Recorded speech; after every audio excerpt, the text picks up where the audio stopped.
All right, get ready to dive into Coco. Yeah. This Pixar film, I mean, you know our listeners, they love movies. Oh, yeah, they have great taste. And Coco, it just has this way of pulling at your heartstrings. It does. But also, it's so visually stunning. Uh-huh. So we're going to unpack all of that. We've Absolute. got a young boy, Miguel, Mm-hmm. and he dreams of becoming a musician. Right. But there's a problem. There's this family ban on music. Yes. A generations-old band. Exactly. And we get to follow him on this journey. His journey of self-discovery. Yeah, and it takes him to this incredible place The land of the dead. on Dia de Muertos, the Day of the Dead. Such a vibrant celebration. It is, and we'll be exploring the themes of family dream. In memory, and of course, the power of music. Right, so Miguel, our main character. He's just so full of passion for music. Yeah, you can really feel it. It's infectious. You can't help but get swept up in it. Totally. Right. But like we said, he's got this huge obstacle. Yeah, his family's history with music. It's not just a dislike, it's a deep-rooted rejection. A band that's been passed down through generations. And it all stems back to Miguel's great-great-grandmother. Imelda. Right, Imelda.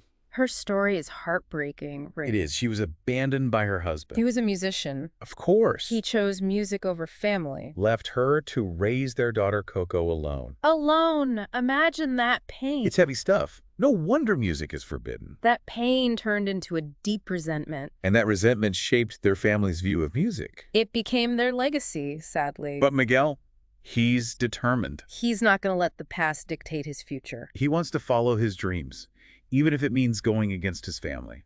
That's the heart of his journey, isn't it? Breaking free from those expectations. It is, and that journey takes him to the land of the dead. It's breathtaking, visually stunning. Oh, absolutely. The colors, the energy. The way they portray the skeletons, not scary at all. Right, they're lively, festive even. They're celebrating life, remembering those who have passed. It really flips the script on how we typically view the afterlife. Yeah, death isn't this gloomy end. It's vibrant, full of life and music and celebration. It's a continuation, a different kind of existence. And it makes you think about our own traditions surrounding death. How we remember those we've lost. Exactly. And Coco celebrates that remembrance. It encourages us to cherish those memories, to keep them alive. And in this world, in the land of the dead, we meet Hector. Ah, Hector, he's such a charmer. He is a bit down on his luck, though, Yeah, but he's got this warmth about him. and he becomes Miguel's guide in this strange new world.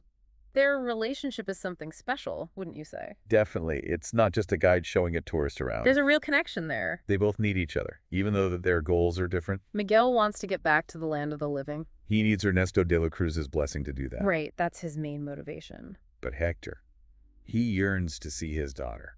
One last time, before she forgets him. Before he fades from existence, it's heartbreaking.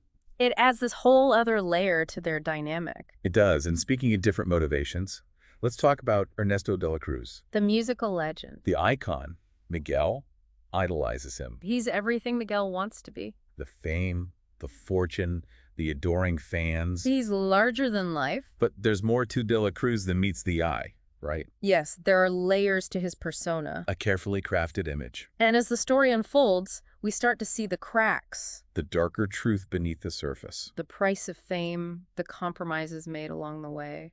It makes you think about what truly matters. Integrity, staying true to yourself, those things. Okay, so we've got Miguel, Hector, and Ernesto. Three very different characters. But connected by this central theme, family. It's the emotional core of the film, wouldn't you say? Absolutely, and Coco explores what it means to be remembered. In the land of the dead, those who are remembered continue to exist. They have a presence, they celebrate with their families. But those who are forgotten, they fade away. It's a powerful concept. Makes you think about your own legacy. What will we leave behind? How will we be remembered? Those are big questions, and Coco tackles them beautifully. Through vibrant visuals, heartwarming character. And of course, music. Music plays such a crucial role. It bridges the gap between the living and the dead.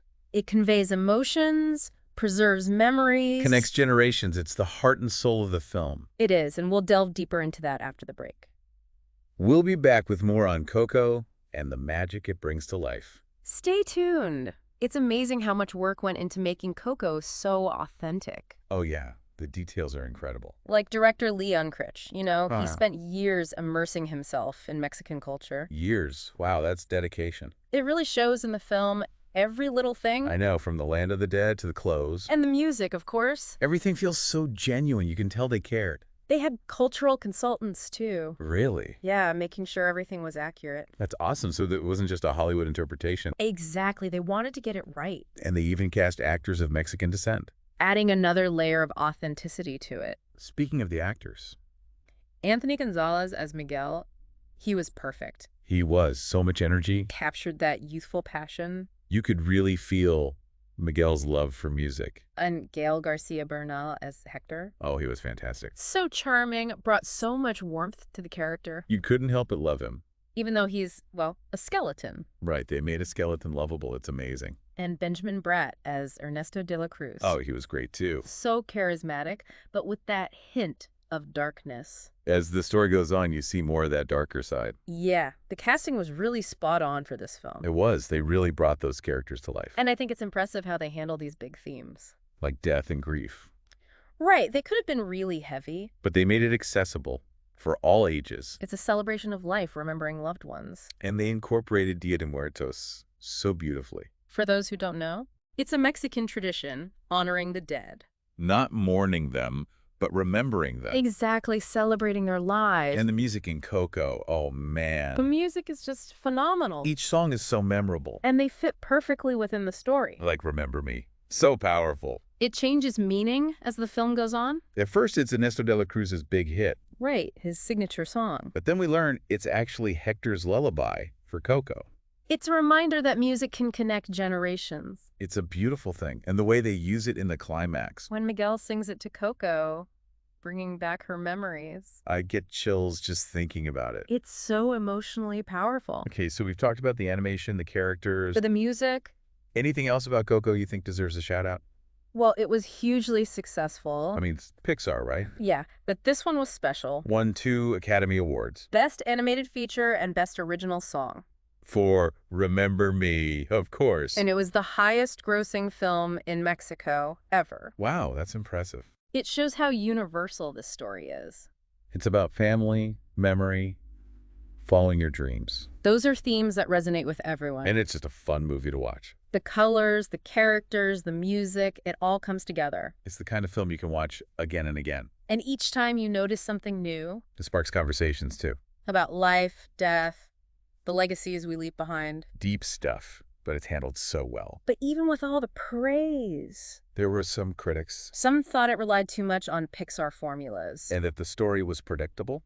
I can see that it does have some familiar elements. But for me, the cultural aspects and the family relationships, those are what make it special. they elevate it beyond just another animated film.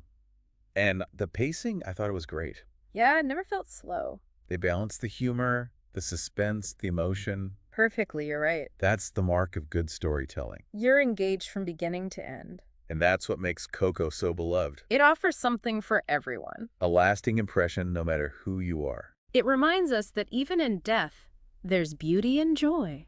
The power of love and memory. And that's something worth celebrating.